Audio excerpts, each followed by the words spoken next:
Hi, I'm Bill Murray. I'm an accredited mentor and coach with 12 Ronnies, and I'm here to talk about how to pitch your project, tell the story, make your case, and win your audience. So first of all, before you start your pitch, you need to ask yourself a couple of questions. First of all, who you be pitching to? Who is this person? Is this a potential investor, a teacher, someone that it must be someone who you want to give you something. What matters to them?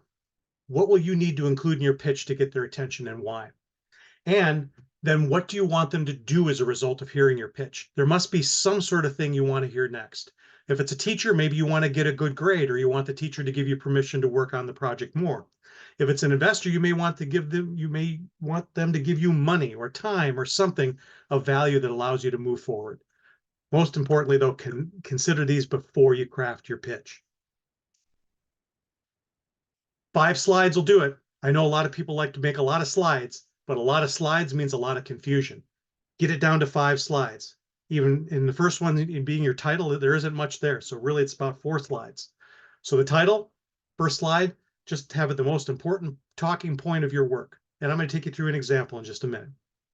Number 2 slide, talk about the problem and the opportunity that you investigated, why it's important, why the listener should keep listening. Then talk about in the 3rd slide what activities you did to learn. What, why, and how. Give legitimacy to your work. What things did you do to learn in a way that makes your work important and makes it something that they can make a decision on? Then in the 4th slide, tell them what you learned as a result of the activities you did. What were your observations? What did you see, hear? What insights did you have? Insights are new beliefs based on that observational data. We saw this, and as a result, we now believe this about our customer. Then as a result, these are the opportunity spaces that we're going to pursue. And as we pursued them, we saw these impacts with our customer. Then finally, the last slide is your ask. Just like in sales, salespeople ask for the business at the end. They close. Do you want to buy? Well, just the same exact way here is really what you're doing with a pitch is you're just selling.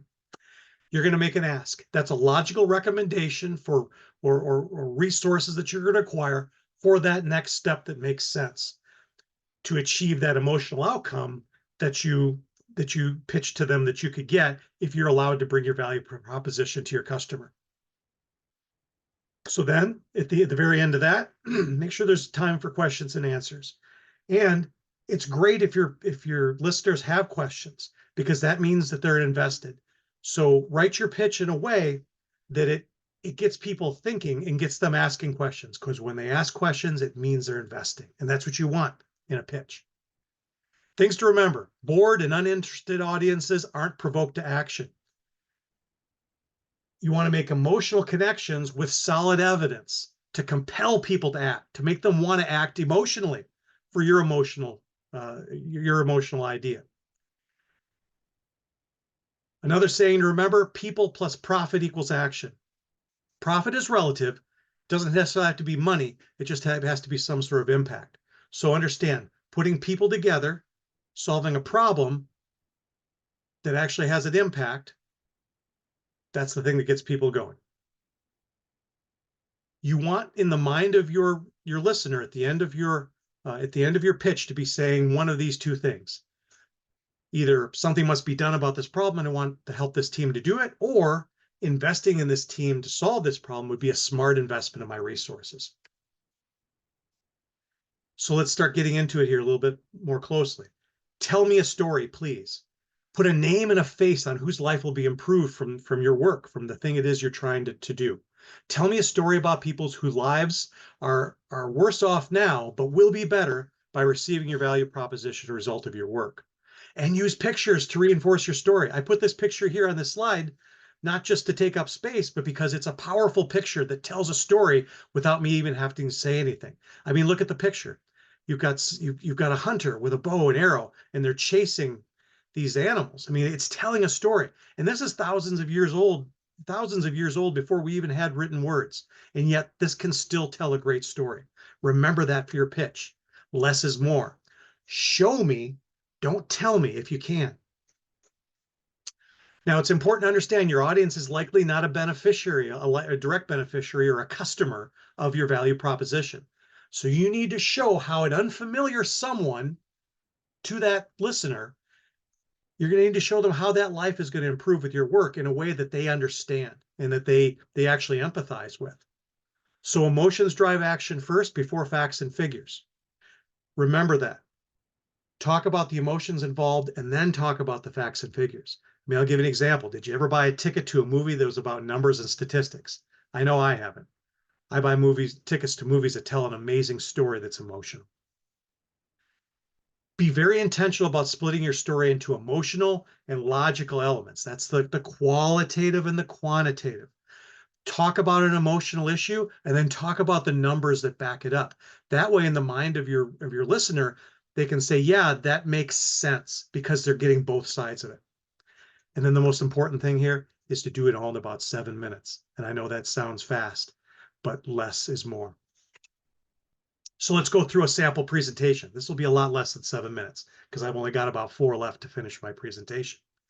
So we're going to talk about Sam's dilemma. And Sam is somebody who works in a big company, and her time is being wasted. And this is a real project that some people that I worked with did at a company that I worked at.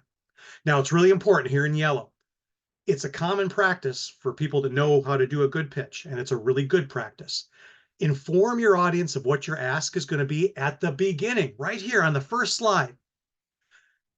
That way they can have it in the back of their mind. So as you present things, they're using the context of the ask. Oh yeah, they're going to ask me for this money or this time or the help of this person or these resources.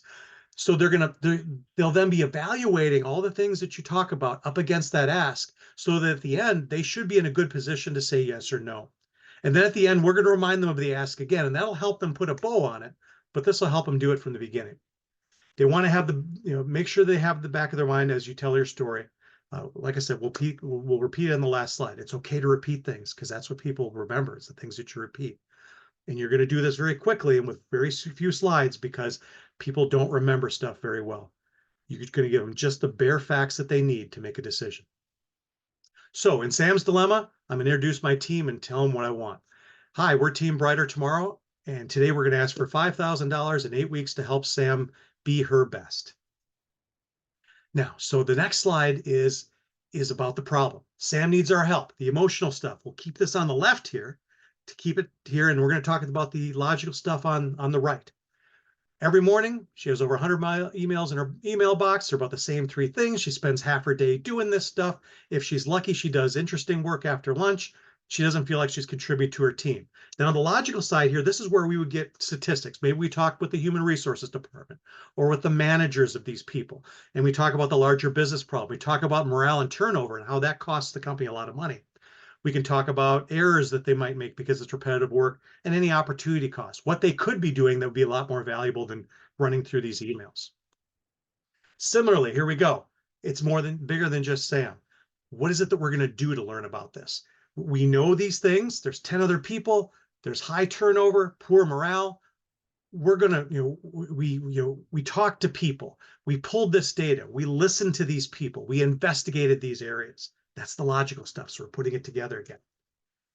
We found out that there's hope for Sam. We tested whether Sam was willing to do this to solve her problem. And here's what happened. She did this and she talked to her coworkers and it was really exciting and people were happy. And this is how Sam felt about it. She wanted to do it again. She came back to us and said, hey, can we do that again tomorrow? Now, on the logical side, what's the data? Here's what we learned. This is how many people did it, how many people did it a second time, what they told us, and what learnings we need to do yet, what return on investment or financial things, what this means to the company, and any other business benefits. Finally, we get to Sam's happy ending. We can help Sam by scaling our prototype. So we did it for Sam and these few people. We can actually do it for everyone if we get your help. So we're going to require, in this case, 8 weeks, 1 IT person, and a subscription to Microsoft Copilot. We're going to require $5,000, and we require the cooperation of the managers of these people. We'll talk about the various logical things. This is what you get if you invest with us. These are the rewards. These are the other impacts. And then we just finish it up with, hey, Sam wants to use her talents to help the team, so let's help her do that. And then we do the Q&A time. And that's your pitch. Real quick about 12 Ronnies.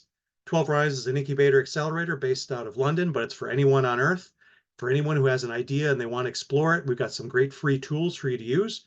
If you get to the point where you need some help, we've got some inexpensive paid services as well. So just go to 12 Ronnies and learn a little bit about it. Use the tools. If you have any questions, please reach out to me to LinkedIn. That was on the first slide. And good luck on your pitch.